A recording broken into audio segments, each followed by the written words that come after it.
More concerns centered around teen violence in Baltimore. A 14-year-old boy arrested with a loaded handgun, only to be let out of jail and arrested again days later with yet another gun.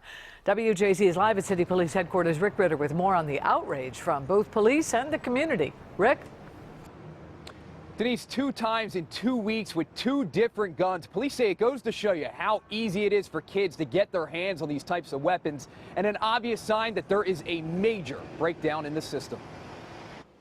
Locked and loaded, it's the handgun police say a 14-year-old was arrested with in East Baltimore just days after getting out of jail for the same exact crime. That's a problem. That's a problem for all of us. Everybody should be outraged. The teen was first taken into custody back on November 11th with a loaded handgun. On Monday night, police arrested the same 14-year-old in the same block with yet another loaded gun. This is not throwing eggs at a house. This is not breaking into a car.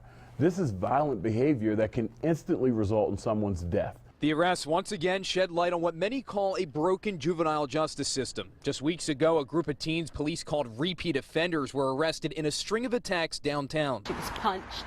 She was hit in the head with the bat. It led to the police commissioner lashing out. And the reason why we know who they are is because we lock them up again and again and again. Blasting the juvenile criminal justice system. Clearly something's broken if we're talking about a kid within 2 weeks period possessing 2 handguns. Something's broken. Something isn't working. Dr. Reverend Andre Humphrey. The system is broken. It needs to be fixed. Whoever's letting them out is putting the society at risk. Humphrey says besides the system, parents need to take initiative. They look the other way because a lot of them rely on their children to support them in the criminal activity. Adding that change isn't possible without accountability. Police lock them up, do their job, and then for the shift change, they out smiling and laughing at the police officer.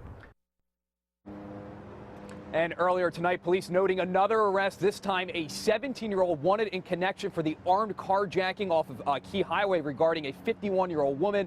They say that arrest led them to several other vehicles that were recently stolen as well. Denise.